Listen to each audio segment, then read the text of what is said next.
people like me. You need people like me so you can point your f***ing fingers and say, that's the bad guy. That's the bad guy. That's the bad guy. That's the bad guy. That's the bad guy.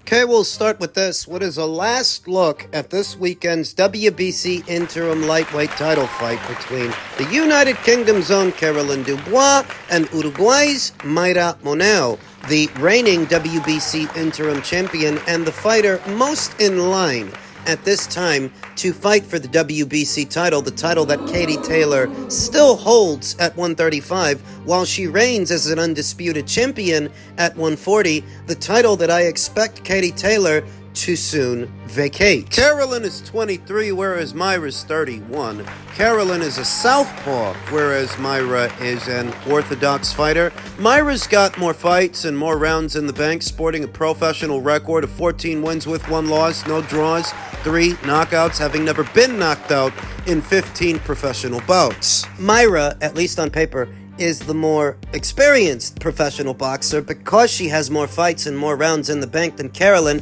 but Caroline has a higher ceiling and more raw talent, sporting a professional record of 9 wins with no losses, no draws, 5 knockouts. I think that punch for punch, Caroline Dubois is the stronger, faster fighter of the two, that physically, Caroline is the better physical specimen, and not just the better physical specimen, but also the more talented boxer in terms of nuts and bolts boxing and fundamentals. Fight mechanics. So this should be interesting because she will be opposite the ring a fighter that is seemingly more experienced than she is, though not as talented.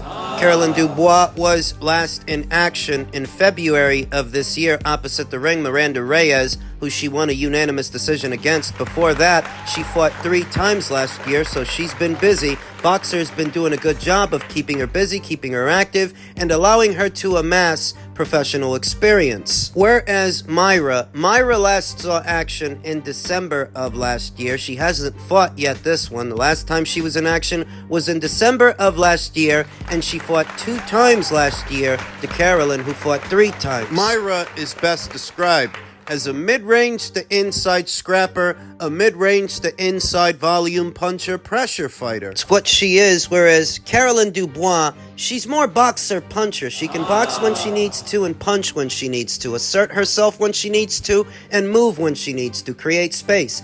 I anticipate that Caroline Dubois, this will be a fight where she can put her boxing and her fight mechanics on display. More often than not, what we see from Caroline is she goes in there, overpowers, and outfights the other girl. Whereas in this fight, I'm expecting Caroline to move more, box more, set traps, and walk Mayra Moneo into punches, because Mayra Moneo is not the kind of opponent that you have to go out there and find. She'll find you. She'll come to you, and knowing that, I expect Caroline Dubois to beat those feet, create space, to walk Mayra Moneo into those punches as she attempts to close the distance, asserting herself when she needs to fight Mayra Moneo off and not allow herself to get outworked by Mayra, because that's what Mayra likes to do. Crowd the pocket and throw punches in bunches. Make the fight chippy and make the fight scrappy. Thus, it's on Caroline Dubois to beat those feet and create distance between herself and Mayra enough that she can get her punches out and get her punches off. I think she's going to box with some thrilling moments in between. She's going to box. Likely win a points decision. Mayra's never been knocked out, and I don't know that she's going to be knocked out this weekend. I would sooner go with Caroline Dubois to win a points decision than by way of knockout, though she can always surprise me. But Caroline on points is the pick. To become WBC interim champion and the fighter most in line to challenge for the full WBC title at lightweight, that I am expecting Katie Taylor to so vacate, because she's undisputed at 140. So what does she need a title at 135 for? She's about to defend her undisputed crown against against Amanda Serrano later on this year. That's what Caroline Dubois and Ben Shalom have been banking on, that at some point Katie's going to drop the WBC title, and when she does, they'll be there to catch it. It's all about winning the vacant WBC title, that one in particular, because if it were about fighting for a title, sooner than later, they would have fought Beatriz Ferreira for the IBF that went vacant weeks ago. If it were just about fighting for a title, any title that becomes available, they could have fought Beatriz weeks ago. They chose not to. They chose to stay the course for the WBC instead because they're banking on it going vacant very soon. It's what it is. So I expect Caroline Dubois to take care of business this weekend and line herself up for what could soon be the vacant WBC title. Going with Caroline on points. Men's Cruiserweight news. Shortly after Jake Paul's match with Mike Perry in his knockout win, the WBA stated they're open to making a Jake Paul versus Julio Cesar Chavez Jr. world title fight. World title? WBA President Gilberto Mendoza said he's open to the idea of Jake Paul facing Julio Cesar Chavez Jr. for a world championship. Paul has gone on record saying his ambition in boxing is to win a world title, and he may now get a shot against the former champion Chavez, the Mexican son of legend Julio Cesar Chavez. Last fought for world honors way back there in 2012, when he lost his WBC middleweight title to Sergio Martinez. Chavez in recent years hasn't been boxing at the level of his younger days and now is involved in more crossover contests against former MMA fighters. Both men competed a little over 2 weeks ago in Tampa, Florida, with Paul and Chavez each facing former MMA fighters. Paul scored a 6th-round stoppage over Mike Perry. Mike Perry's a bare-knuckle boxer. The one look at the guy in a boxing ring and you could see that he's no boxer and that he didn't belong in there. I have nothing against what Jake Paul has been doing and the events that he's been putting on for his audience. Where a lot of people were critical of Jake Paul's endeavor into the world of boxing, I wasn't, because he's catering to an audience that he already had as a social media influencer. But when you start talking about alphabet titles and world titles and the opportunity to fight for them, that changes the complexion of the conversation. WBA President Gilberto Mendoza has hinted at a possible title fight between Paul and Chavez. With a recent post on X, Mendoza wrote, "I am not against the Jake Paul versus Julio Cesar Chavez fight for a championship." How does that change the already existing situation? I've long argued that Jake Paul isn't taking any food off of any boxer's plate with the events that he's been putting on, the fights that he's been having, because they cater to an audience that he already had. It's not one that he amassed within the sport of boxing.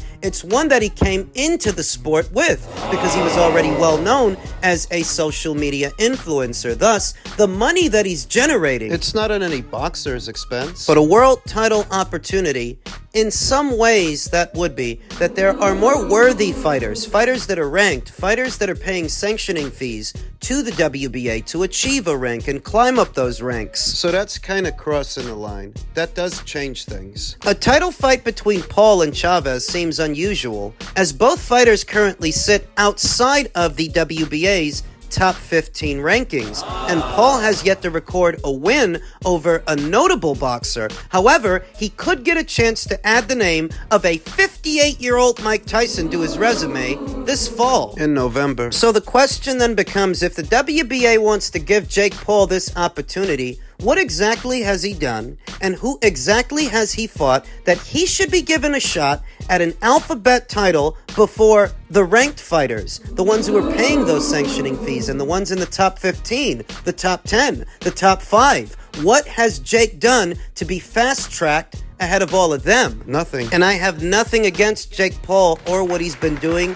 who he's been fighting, and why. I have nothing against the spectacles that he's put on. Though the idea that he should get a world title opportunity for those spectacles, that's perverse. That's unethical. But what has the WBA been for all these years, if not unethical? The brazen chicanery and mass production of an assembly line of belts that at any given time, at any given weight, they might have upwards of 3 to 4 titles in circulation, creating a lot of confusion. Where 2 or 3 years ago, they were under pressure from the ABC Commission to limit their titles to 1 per division. Now they're back to mass producing them, and they want to give Jake Paul the opportunity to fight for 1. Why? Why? Yes, why? Well, let's be honest. If Jake wasn't making money from these shows, generating money from these shows he's been doing, do you think Gilberto would want to afford him a shot at a belt? Does Gilberto afford every boxer with 2 hands and 2 feet an opportunity at a world title for fighting the kind of people that Jake has been fighting? Other social media influencers and athletes from different disciplines in different sports. Is Gilberto this generous with everybody? And if he's not, why not? And what title are you gonna have Jake fight for? Jake campaigns at or around Cruiserweight. There's already a reigning WBA Cruiserweight champion, Zurdo Ramirez. And I know you're not about to have him fight Zurdo Ramirez, and I know you're not about to demote Zurdo to give a belt to Jake. So what title are you referring to? Or is it that you just manufacture one out of thin air? They usually do. Come up with some cockamamie belt that has a cockamamie designation so you have an excuse to cash in on Jake's audience. Because underneath it all, that's what it's all about. If all these people weren't showing up to Jake Paul's events, watching his fights and buying his pay-per-views, Gilberto wouldn't afford him an opportunity like this. Just call a spade a spade. Gilberto is willing to let Jake fight for a belt so he can, in turn, cash in on Jake's audience. So it won't be for a quote-unquote world title, as Gilberto described, because there are reigning world champions, active champions anywhere in between cruiserweight, bridgerweight, and heavyweight. And I don't think you're going to demote them and strip them of their belts to give it to Jake. No, you're just going to make one up, just tantamount to a toy badge in a child's candy machine. I have nothing against Jake or what he's doing, but if he wants a legitimate title that is recognized by the boxing community at large, he knows what he has to do. He has to start fighting ranked boxers. In any one of the 4 alphabet organizations. Fight a ranked boxer, move your way up, take on a champion, and beat him. That's what he's got to do. Simple as. I think they want it for October 12th, and I'm not going to shorten my camp for anyone. I haven't ever done it in my career, apart from when I absolutely needed to with Isaac Chamberlain, and that was because I just had a son. We had an offer to headline on Sky in Bournemouth, and I had to take the opportunity and had to get in the ring. This I don't have to take. I'm in a good position. Every other champion in the division's called me out since my last fight, or 2 of them in the last week or 2. So I feel like I'm in a good position. Happy to fight him. If we can, I'm going to be ready November, December. So obviously you've got the December card. Happy to fight him then, and the team will deal with the rest of it. So yeah, I think they're just trying to rush me into an earlier fight than what I'm going to be ready for. But I've just beat my mandatory. I'm in a good position. There's other champions calling me out. There's other avenues. Ideally, we'd want the Opetaia fight, but if he can only do October 12th and I can only do November or December, then it's not going to happen. It's just because my fight and my dates are after his doesn't mean I'm ducking him. If he wants to rush, if anything, he's got longer to prepare. Just another look at the current state at Cruiserweight and what exactly Chris Billam-Smith's options are if things aren't lining up properly for a Jai Opetaia fight. Well, who else is out there? A little over a week ago, reigning WBC champion Noel Mikhailian stopped by Sky Sports to call out Chris Billam-Smith. He called out Chris on the platform where Chris fights, but things may be moving along for a fight between Noel and Ryan Rositsky. Ryan Rositsky, who he was supposed to have fought on the undercard of Blair Cobbs versus Adrian Broner. Noel got cut. He withdrew from the fight. Ryan Rositsky was left holding the bag. Now what Ryan is saying is first week done, WBC world title will be coming home September 14th. At least according to Ryan, it looks like his fight with Noel has been rescheduled for next month. And if Noel is fighting Ryan, he's not fighting Chris Billam-Smith. He's not available to fight Chris Billam-Smith, leaving only Zurdo Ramirez. Weren't they saying that Chris was talking to both Zurdo and Jai Opetaia at the same time? They were. And now that we see that things may not be moving along for a Jai Opetaia fight, the schedules just don't line up the way that they need to, that leaves Zurdo Ramirez. But last I checked, isn't Zurdo Ramirez under orders to fight Yuniel Dorticos, his mandatory challenger? I think he is. I remember back when Arsen Goulamarian was still WBA champion before Zurdo beat him and took his belt. An order came down for Arsen to fight Yuniel Dorticos, and that fight didn't happen. The Zurdo Ramirez fight did, and Zurdo won the fight, became WBA champion. Now it would seem that Zurdo is under orders to fight Yuniel. Okay. In the haze of it all, here's what I think. If we don't get a unification match at Cruiserweight at any point this year, with what remains of it, it would be ideal to stage a tournament in the coming year, the following year. This would give the event coordinators and the powers that be the time necessary to put together such a tournament between the four champions at this weight. This division needs one. Who's supposed to pay for it? The only person with the resources, the means, and the money to put together such a tournament would have to be His Excellency. It would have to be Turki Al-Sheikh. I don't even think this tournament would be as expensive to put on as, say, Fury versus Usyk or Joshua versus Ngannou. I don't think this tournament would cost all that much. I mean, how much does it take? What's it really cost to pay Noel Gavor or Chris Billam-Smith or even Zurdo? A fraction. Likely a fraction of what they've paid out to Anthony Joshua, to Alexander Usyk, to Francis Ngannou. It can be done, and for the sake of the weight class, it needs to be done. It needs to be a priority. I can only hope that it is a priority to His Excellency. Because only he can do it. Only he can make it happen. When you think about a tournament format in the sport of boxing, which you don't often see, it can be beneficial to the fighter in crowning a marquee fighter, a star. I mean, think about Alexander Usyk in the World Boxing Super Series. Going into it, not that many people knew him. That tournament serviced as the launch pad that put him on the path that saw him become a two-time undisputed champion. That tournament, he greatly benefited from it. The landscape at Cruiserweight here today is not that different to what it was yesterday, to where most people don't know Noel Gavor. People in America, most of them, they don't know Chris Billam-Smith. They don't know Jai Opetaia. The only fighter they might recognize is Zurdo Ramirez because he used to be promoted by Top Rank, then Golden Boy. But it's a situation where, at Cruiserweight, even though these fighters are really fun fighters to watch, and they're good fighters, some better than others, the boxing community at large is not necessarily familiar with all of them. A tournament where all four champions participate and only one man is left standing at the end.